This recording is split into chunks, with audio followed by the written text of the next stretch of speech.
Choose a topic, the levels of the prevention. Why did I choose this topic? Because I found this topic is very high yield topic, and every year one question comes from this topic, especially in the NEET PG exams and AIMS PG exams. Let's begin without wasting my time. Okay, the levels of preventions are categorized in 4 categories: the primordial, primary, secondary, and the tertiary. Primordial means the risk factor is absent. Primary means risk factor is present but disease is absent. Secondary means disease is present but the complication is absent. Tertiary means the complication is present. Primordial examples is health education. Primary examples is health promotion and specific protection. Secondary examples early disease and treatment. Tertiary example disability limitation and rehabilitations. What is the aim of the primordial? Establish and maintain conditions that minimize the hazard to the health, and the primary aim is reduce the incidence of the disease, and the secondary aim is reduce the prevalence of the disease, and the tertiary aim is to reduce the number of complications. Here I have written few questions which already asked by the AIMS exams or the NEET PG exams, and even if you give the GT grant test exams of any any test series, you will find these questions.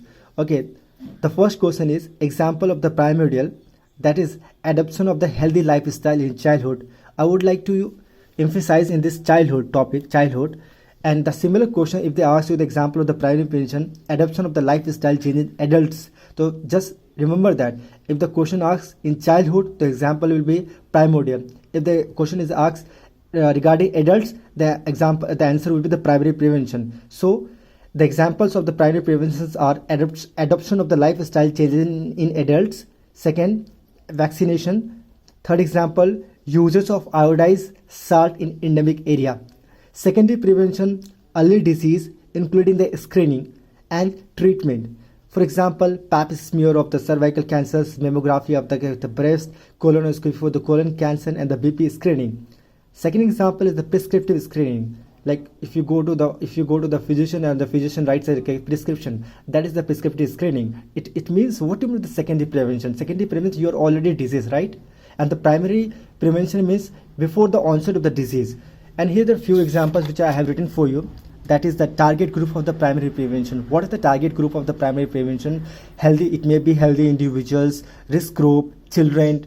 Note, hand washing is not the primary prevention. Why is not the hand washing not primary prevention? Just think, hand washing you can do before the eating, you can before they do the surgery, after the surgery. So it is not a specific protection, okay? Because the primary prevention is all about the specific protection. Whatever the patient is not the primary prevention. Why? Because patient means you are already diseased, and if you are diseased, it means either you may be the secondary or you may be the tertiary. Okay, and I would like to ask you a tricky question, and the question is that BCG is given to a child constitute what level of the prevention? BCG given to a child constitute what level of the prevention? Because the BCG is given, it means you are trying to immunize the child, so it will come in under the category of the primary prevention. And the second is that BCG vaccine is used for the treatment of the bladder cancer constitute what level of the preventions?